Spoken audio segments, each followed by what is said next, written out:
Welcome back to the Crochet Crowd. So my friends at yarnspirations.com. I'm your host, Mikey. Today is the crochet mix bag. This is the final video. So off camera, I've been working through trying to get all of this done. Last time I left you, I was down here, and then I worked on this last night to get myself back up here. It's really kind of fun.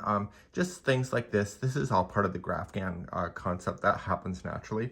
And so up here, I decided to look at what yarns I had left over and figured out if I could actually just kind of make it more fun. And so that's how these colors are to be.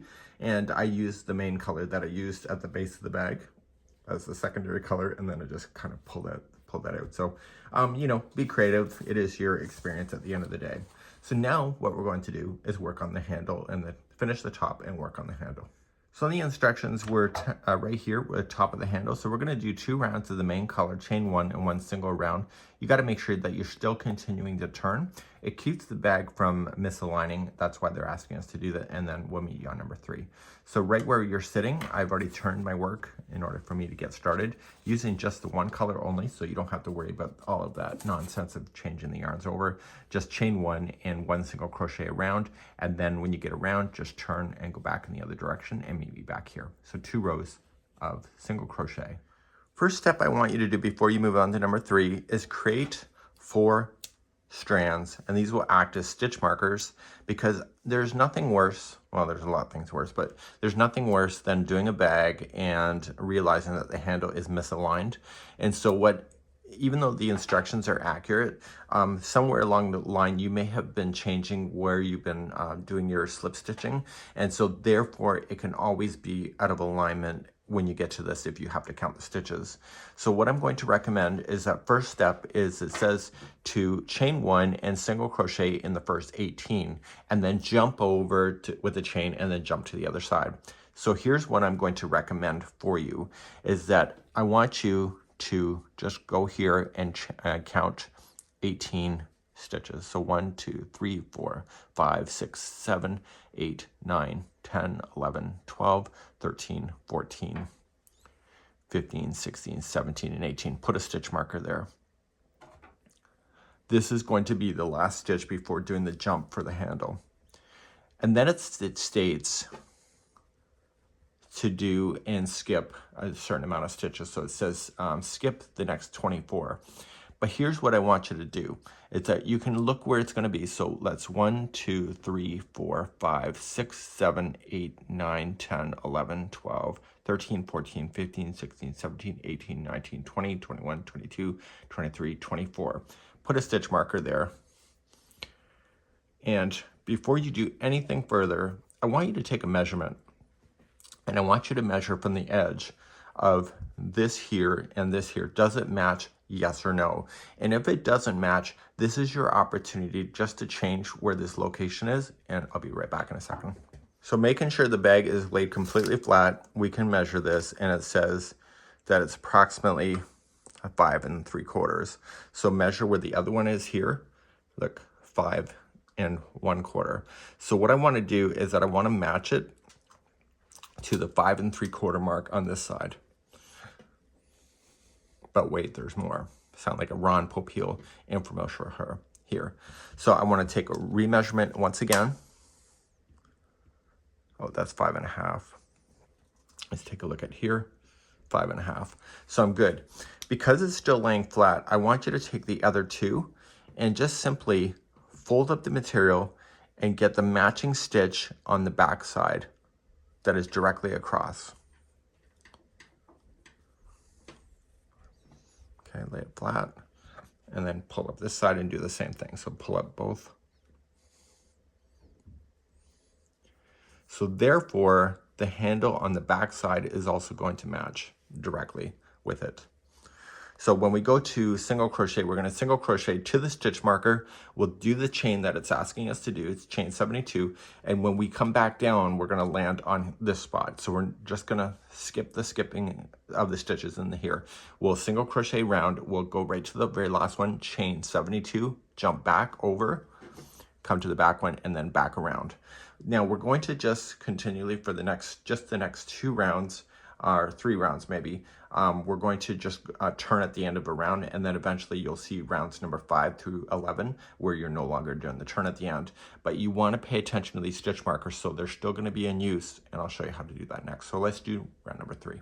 So I've already explained it, and I just chain 1, and I'm going to single crochet myself to the stitch marker itself. And I'm going to do something else while I'm there, so just stand by for a second. I'll get to the first one. So I'm coming up to the stitch marker. I'm going to land on the stitch marker 1.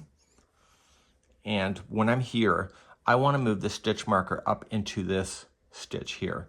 So just pull this and pull it through. Don't pull it out of the existing one. Just pull it so it feeds through. And so you'll know what is this corner in the future, because you need to reference that. Once you're here, you're going to chain 72. So chain 72, land back down over here, move that stitch mark up to that, and move the stitch marker up to that stitch, go around and do the same on the opposite side. So please do this, and when you get around, I need you to turn your work, and we're going to go in the opposite direction. But now that we know where the stitch markers are going to be when you move them up, you'll find that the next rounds right until the end will be very easy to follow. So I'm back all the way around. I have now my handles, just the framework put in. So now I've already turned my work and I'm ready to go back here. So the ones that I had you mark, don't be cheap about not putting in these stitch markers, because this is going to save you from excessive counting. So we're going to be doing a 3 together single crochet using this stitch, the one before, and the chain afterward. And then in the next rows, it's a stitch before, this one, and then the next stitch after. It just happens to be a chain this time. So if you do that, when you do that 3 together single crochet, you move up that stitch marker and you'll always see it, so you'll never be out of alignment. So let's move on to round number 4, our row number 4 here. It's a row because we're turning. So just chain up 1 and apply 1 single crochet in each stitch until the second one before the stitch marker. Okay, so we have this one here plus the one before, so I'm going to single crochet right until the second one before. So let's do a single crochet 3 together. So go into the next stitch, pull through, hold it. Go into this one that is marked, pull through, hold it. Go into the next chain, go into 2 strands being on the top of the hook, pull through, and then pull through all 4. And that's a single crochet 3 together. Before you go any further though, move that stitch marker up into that stitch, and that will be the middle of the next time that you come around. Now for the remaining of the chain, you want to single crochet, again keeping 2 strands on top. It just will add extra strength to this. And then you're going to get to this the chain before the stitch marker over here. You'll use the stitch marker one and the one after with a 3 together single crochet. You'll zip around and do the same on all of them, and then come right back to the end here. And we're going to then begin that in a moment. So go all the way around. I'll be right back in a moment. So I've now just finished round number 4. So you can see the handles getting thicker. So rounds number 5, 6, 7, 8, 9, 10, and 11 are all the same. So you're no longer at this point going to turn at the end of a round. You're just going to just slip stitch, join, and then chain up 1 and continue in a continuous round. Okay, so no more turning. So what I want you to do is that you're going to chain 1 and you're going to single crochet yourself, and right where the stitch marker is, the stitch before, the stitch after, and the stitch with the stitch marker will be a 3 together single crochet, and then you just continue to single crochet along the regular single crochets. So every time you pass one of these, move the stitch marker up so you can find it in the future, saves you from excessive counting. And I need you now to do rounds number 5 all the way through 11, and then we'll do the final row together, our round number together, number 11. So do 5 through 11 now. So I've just finished my number of rows that I needed. I have my handle, and now we have the last row.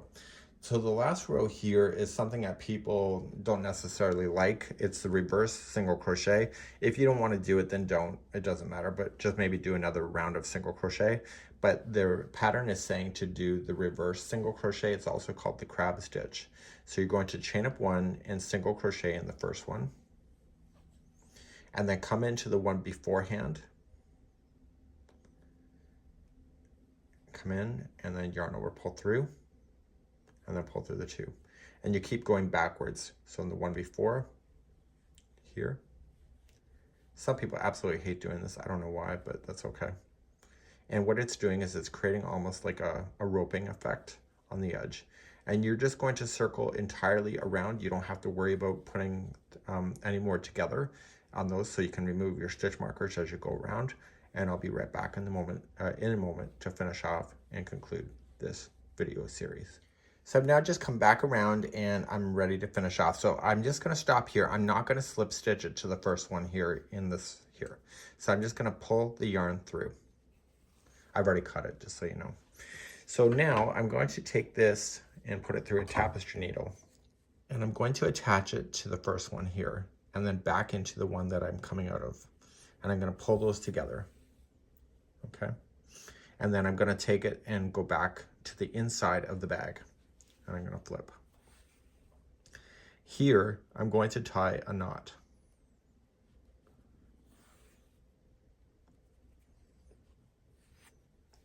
Okay, and now I'm going to just weave it in some of the stitch work, but don't let the needle go to the opposite side. So you should not see the needle popping through like a sewing machine.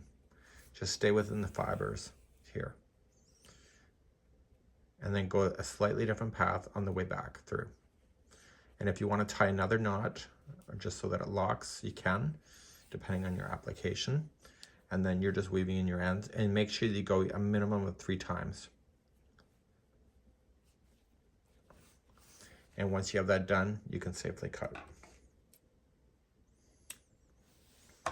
And now the bag is done. So let me just zoom you out a little bit here, and this is this bag now, and I'm really happy with this bag. I like the look of it. It's just fun, and it's different, and that is a great day right here on the Crochet Crowd.